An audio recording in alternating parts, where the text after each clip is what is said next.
네, 안녕하세요. 이번에는 환율 그리고 증시 좀 보도록 하겠습니다. 환율이 어마어마하게 떨어졌다, 그죠? 참 이렇게 한 방에 떨어진 적이 역대급 있었나 싶을 때 떨어졌죠. 근데 제가 뭐라 그랬습니까? 이거 여기랑 비슷하게 나올 거라고 제가 분명히 말씀드렸습니다.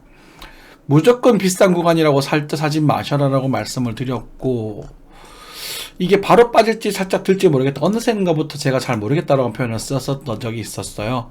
그때가 여기까지는 제가 알겠다 그랬거든요. 여기까지는 괜찮다라고 말씀을 드렸었고, 이 뒤로는 어떻게 될지 내가 모르겠다라고 말씀을 드렸습니다. 맞죠? 그러니까 모르는 건 모르는 거예요. 근데 뭐 어쨌든 기선전 하락이니까 꼬라 박아버렸는데 뭐 어떡할까요? 그쵸? 환율은 빠질 수밖에 없었어요. 환율은 지금 그 환율이 빠져야 된 여러 가지 이유가 있는데, 이건 뉴스 편에서 하려고 했는데 지금 말씀드릴게요. 동북아에서 우리가 금리를 올린 나라가 우리나라밖에 없고요. 그리고 우리가 그 여러 가지가 있는데, 그래서 펀더멘탈적으로 순간적으로 너무 빨리 우리 주식이 빨리 빠지게 되면서 오히려 저평가 국면에서 지금 기술적 반등이 등장을 하고 있으면서 환율이 빠지는 겁니다. 그리고 중국의 시장이 이제 같이 무너지면 돈일로 들어오는 경우도 있고요. 그리고 또 뭐가 있냐면, 그리고 이제 그 뭐지? 우리가 이제 뭐라고 할까? 정확하게 그 조선업에 갔을 때 돈을 미리 받아가지고 나중에 뭐 하는 게 있다고 해요. 정확하게 제가 용어를 기억이 안 나는데, 그 돈을 미리 다 지금 땡겨버려가지고 달러를 확 떨어뜨려버린 그런 상황이 되었습니다. 저희 방에 또 금융권에서 일하시는 분이 계시는데 참 흰센터를 많이 하시더라고요. 사실 뭐 그렇죠. 1310원인데 1280원까지 빠지려고 봤다면 그게 큰 겁니다. 하지만 이렇게 큰 변동성을 가질 때 이 틱을 맞추는 게 굉장히 어렵거든요. 하지만 제가 그래도 좀 도움이 되시라고 한번 말씀을 드려보도록 하겠습니다. 큰 흐름상은 역시나 크게 달라질 건 없습니다. 반등을 하고 자리를 멈췄다가 저는 한 번 더 빠질 거라고 봅니다. 한 번 더 빠질 거라고 봅니다. 그래서 1280원에서 요 정도 자리가 적정이고, 그 다음에 이 부분이 요때가 이제 한국 증시가 고점을 찍을 때라고 저는 보고 있습니다. 그래서 환율이 나중에 약반등 이후에 요때 살짝 조정이 나오겠죠. 한 번 더 빠졌을 때는 주식을 다 싹들 다 팔아버리세요. 그죠? 그리고 나서 이때는 전고점을 돌파하러 갈 수도 있습니다. 한국 경기 굉장히 안 좋아질 수 있기 때문에. 그거는 뭐 갈 거다라기보다는 그때 가서 다시 보면 되는 부분이고, 네. 자, 그리고 여기 크게 봤을 때, 그쵸? 네, 이렇게 좀 보겠습니다. 피보나치로 확인을 해보면 역시나 의미 있는 자리가 나왔을 겁니다. 그쵸? 38.2네요. 이 되게 신기하죠? 그죠? 38.2까지 왔는데 38.2를 갖다가 우리가 플랫으로 볼 수 있느냐라는 부분이 문제가 생기거든요. 이건 플랫으로 보기는 다소 어렵습니다. 그래서 지금 이제 임펄스에 준하는 모습이 등장을 했는데, 이렇게 등장했다라는 것은 사실 여기서 우리가 반등을 좀 모습을 본다고 한다면 1339원에서 1362원 정도까지 반등은 염두를 하고 계셔야 돼요. 이해되시죠? 그래서 지금 반등은 이런 식으로 이렇게 해서 이 정도 콩콩콩 요 정도의 흐름은 염두를 하고 계시고, 그래서 다시 여기를 바라볼 수 있는 그 그림을 생각하셔야 될 것 같습니다. 그래서 그 환율의 움직임은 아무래도 그런 식으로 진행될 가능성이 높아 보인다라는 말씀 좀 드리겠고, 자, 다시 정리 좀 해드릴까요? 그러면은 정확하게 다시 해가지고 환율이 이제 움직임이 잡히고 있으니까 반등을 좀 치고, 요 정도에서 1340원에서 멈출지 1360원 정도까지 갈지 잘 모르겠습니다만, 아마 1360원을 크게 넘어가긴 힘들 거예요, 이번 웨이브에서는.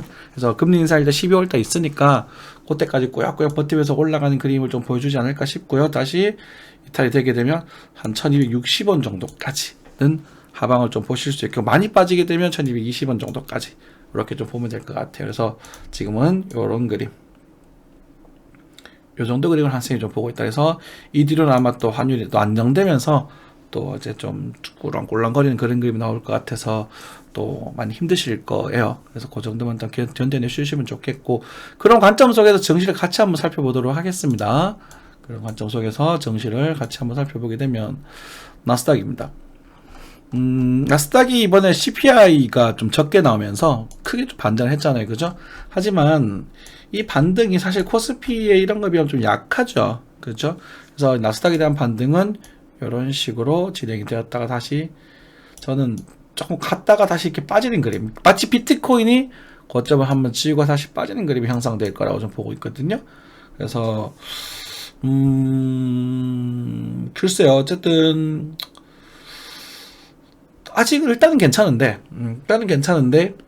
요 빠지는 흐름이 뭐 금리 때문에 빠지고 이런 개념이 아니라 실제로 경기 침체가 와야 빠지는 그림이기 때문에 요거는 실적 발이라든 그런 것들이 나와야 빠지는 그림이라서 요건 조금 두고 봐야 될 것 같기는 합니다. 그래서 일단은 반등 포인트 정도만 체크를 해보자면 반등 포인트 정도는 61.8, 38점이네요. 그래서 12,000 정도까지만 바라보시면 될 것 같아요. 그래서 좀 정체됐다가 12,000 정도까지 반등해서 약간 많이 가면 12,400, 500 정도까지. 이 정도까지가 이제 크리스마스 랠리가 진행될 수 있는 가능성이 있는 자리다. 이렇게 생각하시면 될 것 같습니다. 각종 종목들 다 이 정도만 보시고 실제로 사실 제가 요때 달러가 많이 빠지게 될 거니까 아마 증시가 올라도 그렇게 많이 이득이 없을 거다라는 말씀을 드렸었던 부분이거든요.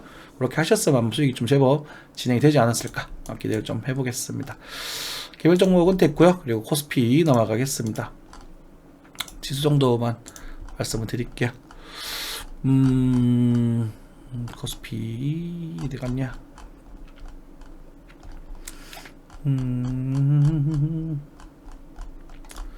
저름이 쏟아지네요. 네.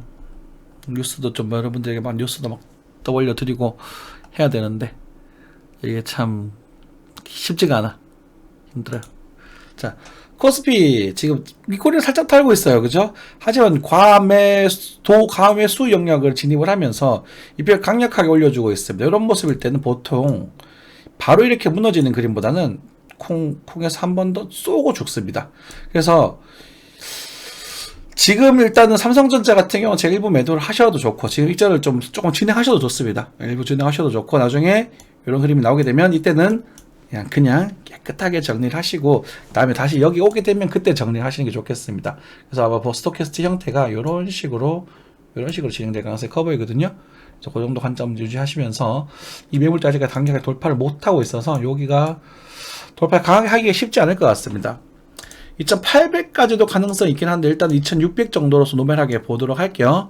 그리고 지금도 이제 그 주식도 이제 매수보다는 때는 분할 매도 한 좀 과자 관리를 좀 하고 단기적으로는 여기 살짝 이탈됐다가 21팩이 살짝 올라올 때 이때 반등을 주고 이렇게 빠지는 그림이 좀 맞아 보인다. 이렇게 해석하시면 될 것 같습니다. 그래서 개별 종목들은 나중에 요거에 맞춰서 여러 가지 이야기 해드릴 수 있도록 하겠습니다. 뭐 사실 개별 종목도 좋지만 우리가 지수를 보면서 여러분들이 개별 종목을 찾아보실 수 있는 거잖아요. 그리고 뭐 이슈가 간단하게 말씀드리자면 이번에 이제 정상회담에서 미국에 있는 바이든 대통령과 그리고 시진핑 주석이 만나서 나름대로 건전한 이야기를 나눴다고 해요. 북한에 대한 이야기, 우리가 경쟁을 하자는 이야기, 그리고 뭐 나쁘지 않은 그런 그냥 뭐 형식적인 이야기들이지만 그래도 만나서 어느 정도 이야기했다라는 것은 낙제적인 요소보다는 장기적으로 긍정적인 요소로 자리매김할 수 있는 그런 부분이고 뭐 윤석열 대통령도 가가지고 뭔가를 하고 있겠죠. 일단 그렇게 보면 될 것 같고 그리고 러시아와 이제 우크라이나가 이제는 이제 전쟁이 정말로 끝나는 그런 형태가 보여집니다. 중국도 더 이상은 러시아의 핵전쟁을 옹호하지 않고 있는 그런 상황이고 푸틴도 이제는 더 이상 세력을 잃어가고 있는 그런 상황이죠. 그런 것들도 있고 그리고 이제 뭐 민주당, 공화당이 압승을 할 줄 알았는데 그래도 민주당이 굉장히 선전하면서 특히 상원 쪽에서는 선전하면서 부통령에 대한 권한과 바이든 대통령의 행정력이 그대로 유지가 될 걸로 보여집니다. 뭐 오히려 뭐 어때요? 뭐 잘 됐죠, 뭐 어쨌든 그죠? 변동이 막 생겨서 흔드는 것보다 그래서 뭐 그런 부분들 그 기조가 유지될 것이고 그리고 뭐 미국에 있는 경기 침체 하지만 침체는 이미 우리가 선반영이 주가 현선반영이 되거든요. 그래서 이제 부동산의 붕괴라든지 우리가 계속 말씀드리지만 은행권, 금융가의 이런 버블 터졌을 때 일순간에 한번 훅 꼬라박는 그림이 나올 수 있습니다. 이제 그것만 조심하시면 돼요. 그것만. 이제 그거 하나 남았어요. 악재라는 게, 악재가 터질 만한 게. 나머지는 다 예정된 시나리오들이거든요. 핵전쟁도 이제 크게 걱정할 필요 없잖아. 핵미사일 뭐, 러시아가 쏘면 이제, 뭐, 중국도 이제는 규탄하게 될 테니까. 그렇게 멍청하진 하지 않을 것이고. 올 겨울만 지나고, 그리고 내년에, 현물 경제 내년이 좀 더 많이 어렵겠지만, 주식 시장은 그래도 내년은 올해보다는 그래도 좀 할만한 시장. 많이 어렵다, 힘든 고된 시장이 아니라 변동성이 좀 생기는 그런 시장이 되지 않을까 싶습니다. 여러분들은요, 우리가 내년 말이죠. 내년 말부터 시작될 수 있을 거라고 말씀을 한 2년 전부터 드렸던 것 같아요. 이제 시간이 세월이 흘러, 이제 정말 23년을 눈앞에 두고 있습니다.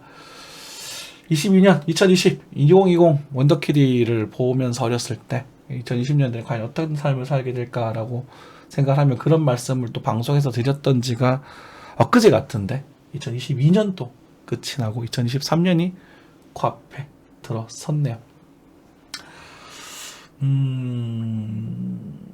그래요. 뭐 제가 뭐 이거 주구절절 맞췄다고 막 이것저것 떠들어 봤자 뭐 힘만 빠지는 이야기들이고, 항상 여러분들 봐주셔서 감사드리고요. 구독, 좋아요 부탁드리겠습니다. 좋은 현명한 투자 하시기 바라겠습니다. 감사합니다.